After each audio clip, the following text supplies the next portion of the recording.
An array is a strategy that we can use to help us solve multiplication problems. Today, we're going to be using them to represent the number 12. It is your task today to create 6 different arrays that represent the number 12. After you've done that, you need to write a multiplication sentence to go with each of your arrays. Some things to keep you on track today. Make sure each array has a different number of rows and columns from the other ones that you have created. Each array should have 12 items, since that's the number you're working with today. Each row in an array should have the same amount of items as every other row, and each column in an array should have the same amount of items as every other column in the array. When you write your multiplication sentence, please first write the number of rows, then multiply by the number of columns. My tip for you today is to actually play around with some manipulatives before you go ahead and make your arrays on the computer. So over here, I went and got myself some Unifix cubes, if I can get them in the camera. There we go.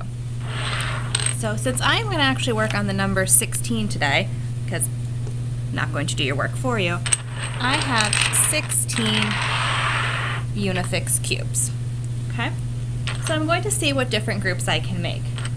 First, I'd like to put them all in one long row. So if I have one row,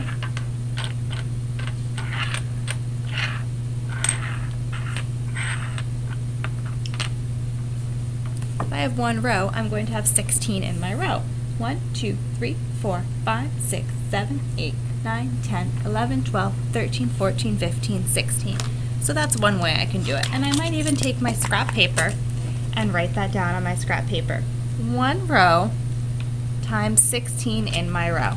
1, 2, 3, 4, 5, 6, 7, 8, 9, 10, 11, 12, 13, 14, 15, 16.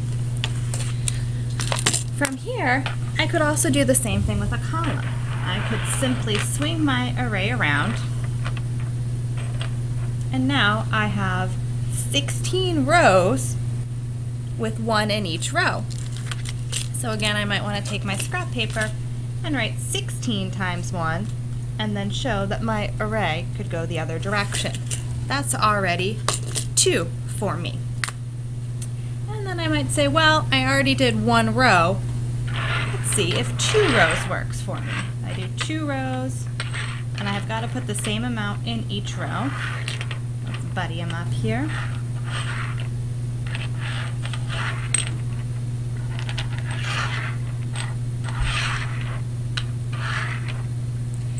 And that strategy actually worked. I have 2 rows with an equal amount, so let's count them out. 2 rows, and there's 1, 2, 3, 4, 5, 6, 7, 8 in each row. So I've got 2 rows times 8 in each row. And I can make that little drawing on my paper again so I don't forget when I go to do my work on the computer. Just like I did before, I can actually turn my array around. This time I have 8 rows with 2 in each row. So again on my paper, now I'm going to write 8 times 2. Keeping with my same track of thought, let's start with 3 rows this time and see if that works. I'm going to add 3, I'm going to add 3, add 3, add 3, but there's a problem. I have 1 more and I need to add 3 in order to keep my pattern. So I cannot do 3 times another whole number and end up with 16. That's not going to work for me. So I can continue this pattern all the way through until I feel like I have found all of my options for 16. Once I have finished collecting all of my information, I'm going to go ahead and put it into my Google Doc. So I'm still in that same document that has my look fors and my target at the top. I've taken some notes and I've come up with 1, 2, 3, 4, 5 different ways in this case that I'm going to make the number 16. But remember, you're looking for 6 ways to show the number 12. So again, like we've done recently, I'm going to go to Insert, I'm going to go to Drawing, a second to load. Today we're not going to use the Image tool, I would just like to focus with the Shape tool. Okay, so maybe I'm going to use, let's use a smiley face today. Let's get that smiley face. Okay, so my first one was one row with 16 in the row. So I'm going to draw, oh, I lost my smiley face. Sorry, friends. Smiley face. I'm going to draw my smiley face. And again, like we've been practicing, you could change the color if you wanted the smiley face. Let's make it yellow. I'm going to go copy, and I'm going to paste it. So it's the same size. That little red line will come up to help me line it up.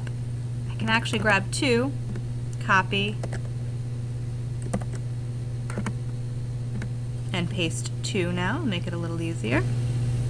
I could even grab all four now, copy, paste. There's 8. However, I'm starting to see a problem. I'm not going to be able to fit all of them. So let's go back and we're going to make them each a little bit smaller. There we go.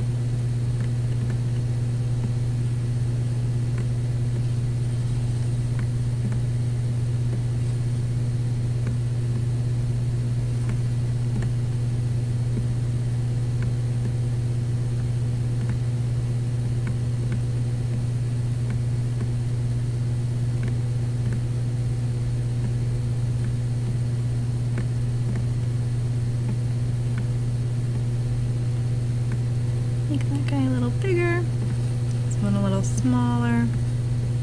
There we go, so that's 8, so let's grab them all. 2, 3, 4, 5, 6, 7, 8. Copy and paste. Does it fit? 1, 2, 3, 4, 5, 6, 7, 8, 9, 10, 11, 12, 13, 14, 15, 16. It fits. I have my one row with 16 in it. We're going to save that, and it's going to put it right there for me. So now I can write one row times 16 in my row equals 16. Then I'm going to continue on. The next one I had was 16 times 1. So again, I'm going to go back to my draw tool, insert drawing, and there are my 16 rows with 1 in each row. I picked hearts this time. Save and close. It's going to put that right into my document for me. So now I have 16 times 1 equals 16. And I'm going to continue that for my 2 times 8 that I found, my 8 times 2 that I found, and my 4 by 4 that I found. When I am done with all of my work today, I'm also going to make sure that I go up to my extensions bar over here, and you'll see that you have a screen capture option. You're going to click that, and I want to hear about how you did your work today. Did you use manipulatives? What different patterns did you find? Conversations you had with your partner? And then we will share those out as a class. Good luck!